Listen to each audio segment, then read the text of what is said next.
ঝামেলামুক্ত থাকার জন্য বিয়ে না করার সিদ্ধান্ত নেওয়ার বিধান কি? বিয়ে করলেও ঝামেলা কমানোর জন্য সন্তান গ্রহণ না করার সিদ্ধান্ত করা যাবে কি না? ঝামেলামুক্ত সংসারের যে ঝক্কি ঝামেলা সেটা এড়াবার জন্য বিয়ে না করে যদি কেউ থাকতে চান, শরিয়ার দৃষ্টিকোণ থেকে সেটি জায়েজ হতে পারে যদি তিনি তার নিজের চরিত্রকে হেফাজত করতে পারবেন বলে তার নিজের প্রতি নিজের সে আত্মবিশ্বাস এবং কনফিডেন্ট থাকে, তবে এটিকে শরিয়া উত্তম কোনো কাজ মনে করে না। শরিয়ার দৃষ্টিকোণ থেকে উত্তম কাজ হবে আপনি বিবাহ শাদী সংসার সন্তান সন্ততি লালন পালন করার পাশাপাশি আল্লাহ রাব্বুল আলামিনের ইবাদত বন্দিগি এগুলোর মধ্যে মাশগুল হওয়া, নিজের আখিরাতের কাজে এগিয়ে যাওয়া। এটা হবে আপনার জন্য সর্বোত্তম উপায় এবং সর্বোত্তম ডিসিশন। আর এই মতটি অধিকতর শক্তিশালী, যদিও ইমাম শাফি রাহিমাহুল্লাহ সহ কোনো ইমামদের মত হলো যে যদি কেউ দ্বীনি ইলম এবং ইবাদত বন্দিগির জন্য বিবাহমুক্ত জীবন গঠন করতে চায়, রাখতে চায়, তো সেটা তার জন্য উত্তম। তাদের মতে নবী করিম সাল্লাল্লাহু আলাইহি ওয়াসাল্লামের হাদিসের দিকে তাকালে আমরা দেখতে পাই তিনি বলেছেন বিবাহ তার সুন্নাহর অন্তর্ভুক্ত। বিবাহ ছাড়া থাকতে চাওয়া সাহাবা ইকরামকে নবী সাল্লাল্লাহু আলাইহি ওয়াসাল্লাম বিবাহ করা, সংসার করার প্রতি উদ্বুদ্ধ করেছেন। এখান থেকে বোঝা যায় যে সে উত্তম। আর বিয়ে করার পর সন্তান হওয়ার ক্ষেত্রে সন্তান হলে ঝামেলা হবে সেজন্য আপনি সন্তান কম রাখলেন বা সন্তান নিলেন না, এরকম যদি সিদ্ধান্ত নেন সেটিও ভুল। কারণ নবী করিম সাল্লাল্লাহু আলাইহি ওয়াসাল্লাম বিভিন্ন হাদিসের আলোকে বোঝা যায় সন্তান গ্রহণ করতে বিরত থাকার বিষয়টিকে তিনি মোটেও প্রশংসার চোখে তিনি দেখেননি, বরং এটিকে কোনো ক্ষেত্রে বৈধতা দেওয়া হয়েছে, জাস্ট এইটুকু। কিন্তু এটি কখনো উত্তম নয়। নবী রাসূলদের আল্লাহ সুবহানাহু ওয়া তাআলা যে সন্তান সন্ততি দিয়েছেন, সংসার তাদের ছিল, এরপরে তারা নবী রাসূল হয়েছেন, যদি এটা উত্তম হতো সন্তান গ্রহণ না করাটা, তাহলে সেক্ষেত্রে তারা কিন্তু সে পথে যেতেন। এরপরে প্রশ্ন হলো, সাম্প্রতিক সময়ে ঠুনকো বিষয়কে কেন্দ্র করে এক কলেজের শিক্ষার্থীরা আরেক কলেজে ভাঙচুর করছে, মারামারি করছে। শিক্ষাক্ষেত্রের এই অধপতন রোধে অভিভাবক হিসেবে আমাদের করণীয় কি? আমরা বরাবরই বলে আসছি যে নৈতিকতার যে গুরুত্ব, সেই গুরুত্ব যদি আমাদের শিক্ষা খাতে, আমাদের সিলেবাসে, আমাদের পাঠ্যপুস্তকে না থাকে, তাহলে সেক্ষেত্রে আসলে এই শিক্ষা আমাদেরকে কখনো মানুষ হিসেবে গড়ে তুলবে না। আর এই কারণেই আমাদের পাঠ্যক্রমে, আমাদের পাঠ্যপুস্তকে দ্বীনি শিক্ষা এবং নৈতিক শিক্ষা এবং নীতি নৈতিকতার চর্চার বিষয়টাকে বিশেষভাবে গুরুত্ব আরোপ করতে হবে। সেটা যদি করা যায় তাহলে সেক্ষেত্রে এই পরিস্থিতি থেকে হয়তো কিছু আমরা উত্তরণের পথ খুঁজে পাবো। কলেজ ইউনিভার্সিটির যে মারামারি বা বিশেষ করে সম্প্রতি যে লুটপাটের ঘটনা ঘটেছে, এখানে অনেকে বলছেন যে এখানে পথভ্রষ্ট যে ছাত্র যারা বিভিন্ন রাজনৈতিক দলের লেজুবৃত্তি করতে অনেক বেশি পারঙ্গমতার পরিচয় দেয়, এটা তাদের কাজ হিসাবে অনেকে উল্লেখ করেছেন। যদিও আমাদের দেশে এ ধরনের ঘটনা শিক্ষা প্রতিষ্ঠানগুলোতে নতুন নয়, প্রায়শই হয়ে থাকে। অতএব নৈতিক শিক্ষার গুরুত্ব সর্বস্তরে আরোপ না করলে এই সমস্যার সমাধান হবে না। কোরআন এবং নবী সাল্লাল্লাহু আলাইহি সাল্লামের সিরাতের চর্চা আমাদের মধ্যে বাড়াতে হবে। আল্লাহ তাআলা আমাদের সবাইকে সেই তৌফিক দান করুন।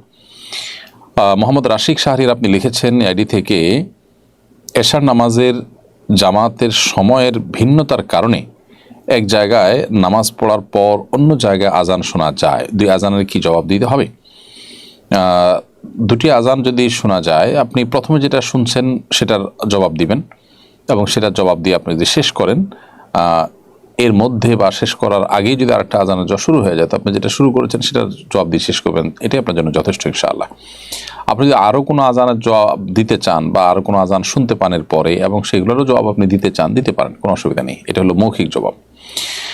এমডি আবু বকর সিদ্দিক আপনি লিখেছেন, নেভি জাহাজে সিগারেট দেয়া হয়, না নেওয়ারও সুযোগ নেই, সিগারেট বিক্রি করে টাকা নিলে কি বৈধ হবে?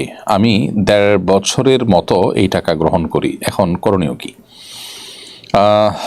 আমি জানি না যে নেভি জাহাজে আপনি একজন চাকরিজীবী হিসাবে, কর্মকর্তা হিসাবে আপনাকে সিগারেট দেওয়া হয় এবং সেটা আপনি নিতে বাধ্য, এরকম কোনো সিস্টেম আদৌ আছে কিনা। যদি সেটাই থাকে তাহলে সেক্ষেত্রে আপনি নিলেই যে সেটা সেবন করতে হবে আপনাকে, তা তো নয়। আপনি যদি নেন সেটা আপনি ডিস্ট্রয় করে ফেলবেন, আপনি বিক্রি করে সেটা টাকা নিতে যাবেন না।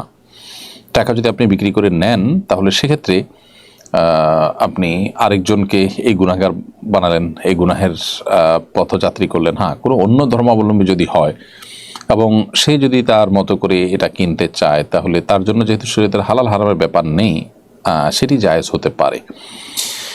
উগ্র হিন্দুত্ববাদ বাংলাদেশে ভয়াবহ আকার ধারণ করেছে। হিন্দুদের এক ধর্মগুরুকে জামিন না দেয়াকে কেন্দ্র করে তারা নজিরবিহীন তাণ্ডব চালিয়েছে, এমনকি একজন তরুণ আইনজীবীকে কুপিয়ে হত্যা করেছে। এই ধরনের পরিস্থিতিতে আমাদের করণীয় কি? দেখুন, আমাদের সমাজে দিন যত যাচ্ছে ততই এ ধরনের সমস্যাগুলো প্রকট থেকে প্রকটতর হয়ে উঠছে। জয় শ্রীরাম পর্যন্ত এই তাণ্ডব যারা চালিয়েছে তাদের মুখে শোনা গেছে, অথচ ভারতের এটা বিজেপি এবং আরএসএস এর রাজনৈতিক স্লোগান হিসাবে বিবেচিত এবং খুদ ভারতের মধ্যে স্লোগান নিয়ে বিতর্ক রয়েছে। তো ভারতের দলীয় বা রাজনৈতিক যে উগ্র হিন্দুত্ববাদীদের যে স্লোগান, সেই স্লোগান বাংলাদেশে যদি কেউ দেয় তাহলে সেক্ষেত্রে তাদেরকে বাংলাদেশ অন করার ক্ষেত্রে 10 বার ভাবা উচিত। সেই সাথে যে চিন্ময় দাসকে জামিন না দেওয়ার কারণে তাণ্ডব চালানো হয়েছে, সেটা রীতিমতো আদালত অবমাননার শামিল বলে আমরা মনে করি। কারণ আইনের প্রতি তাদের বা আদালতের প্রতি ন্যূনতম আস্থা থাকলে তারা এত বড় একটা জঘন্য কর্ম দিন দুপুরে আদালতের মধ্যে করার কথা নয়। এর আগে বিভিন্ন মসজিদে এবং আরও বিভিন্ন জায়গায় ইসকনের এই সমস্ত অনুসারীদের হামলা এবং আক্রমণ করার দুঃসাহস দেখানোর ঘটনাও কিন্তু ঘটেছে। এই প্রতিষ্ঠানটি বা এই সংগঠনটি এবং তার অনুসারীরা এদেশের হিন্দুদেরকে মুসলমানদের মুখোমুখি করে হিন্দুদেরকে উস্কে দিয়ে, এক শ্রেণী হিন্দুদেরকে উস্কে দিয়ে এখানে তারা কোনো সুবিধা আদায় করার অপচেষ্টায় লিপ্ত কিনা সেটি খতিয়ে দেখার যথেষ্ট সুযোগ আছে। আন্তর্জাতিক ইসকন, যেটি ইসকন আপনার আমেরিকা থেকে এটি প্রতিষ্ঠা হয়েছে আমরা জানি, এবং তাদের পৃথিবীর বিভিন্ন প্রান্তে তাদের শাখার প্রশাখা রয়েছে। তো সেই ইন্টারন্যাশনাল ইসকন টুইট করে এই ঘটনায়, অর্থাৎ চিন্ময় দাসকে গ্রেপ্তার ঘটনায় ভারতের হস্তক্ষেপের কথা জানিয়েছে। এটা রীতিমতো বাংলাদেশের সার্বভৌমত্বের উপর আঘাত এবং এটি বাংলাদেশের মানুষের জন্য চরম অবমাননাকর এবং অপমানকর। এরকম পরিস্থিতিতে বাংলাদেশের সর্বস্তরের মুসলমান, এমনকি শান্তিকামী যে হিন্দু ভাইরা আছেন, তাদেরও এখানে ঐক্যবদ্ধ থাকা উচিত এবং অন্যান্য ধর্মাবলম্বীদেরও ঐক্যবদ্ধ থাকা উচিত। এবং এই ধরনের পরিস্থিতিকে ট্যাকেল দেওয়ার জন্য যারা উগ্রবাদী তাদেরকে আইনের আওতায় এনে সর্বোচ্চ শাস্তি যেমন দেওয়া উচিত, এবং এখানে কোনো প্রকার নমনীয়তা গ্রহণযোগ্য হবে না। কারণ এই সামান্য কয়েকজন মানুষ তারা যখন উগ্রবাদের সাথে জড়িয়ে যাচ্ছে, তারা যখন সন্ত্রাসের সাথে জড়িয়ে যাচ্ছে, তারা যখন নানাভাবে হুমকি ধামকি দিচ্ছে আমাদের দেশের সাম্প্রদায়িক সম্প্রীতির যে উজ্জ্বল ঐতিহ্য আছে সেটাকে যে কালিমা লেপনের চেষ্টা করছে, এটার ব্যাপারে আমাদের সজাগ থাকতে হবে এবং এদেরকে কঠোর হস্তে দমন করতে হবে। অন্যান্য হিন্দু ভাই বোন যারা শান্তিপূর্ণভাবে সহাবস্থান করছে আমাদের সাথে, তাদের প্রতি শরিয়া দৃষ্টিকোণ থেকে একজন মুসলমান হিসেবে আমাদের যে শান্তিপূর্ণ সহাবস্থানকারী অন্য ধর্মাবলম্বীদের প্রতি সদাচরণ করার নির্দেশ রয়েছে আল্লাহ সুবহানাহু ওয়া তাআলার তরফ থেকে, সেটি অবশ্যই যথারীতি বলবৎ আমাদের থাকা উচিত। মোহাম্মদ ইলিয়াস মঠবাড়িয়া এআইডি থেকে আপনি লিখেছেন, বাসার শোকেস আলনা ইত্যাদি কেনা অপচয় হিসেবে গণ্য হবে কিনা? না, শোকেস আলনা ইত্যাদি এগুলো আজকাল নিত্য প্রয়োজনীয় দ্রব্যাদির অন্তর্ভুক্ত। এগুলো কিনতে গিয়ে যদি আপনি অহেতুক টাকা পয়সা নষ্ট করেন, একটা থাকছে আরও কয়েকটা কিনেন এবং কদিন পর পর আপনি চেঞ্জ করেন প্রয়োজন ছাড়া, একান্ত কোনো যৌক্তিক কারণ ছাড়া, এবং সেখানে আপনি অস্বাভাবিক মাত্রায় বা পর্যায়ে যদি আপনি টাকা পয়সা খরচ করেন, তাহলে সেক্ষেত্রে সেটা অপচয় হিসেবে গণ্য হতে পারে।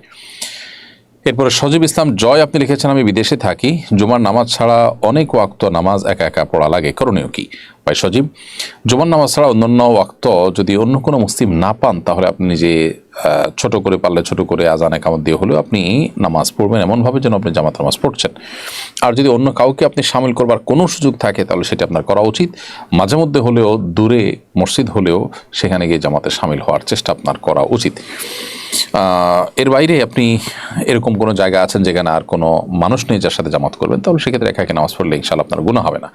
তবে আপনার নামাজ, আপনার মৌলিক ইবাদত বন্দেগী যেন করতে পারেন সেরকম পরিবেশেই থাকাটা আপনার জন্য বাঞ্ছনীয়।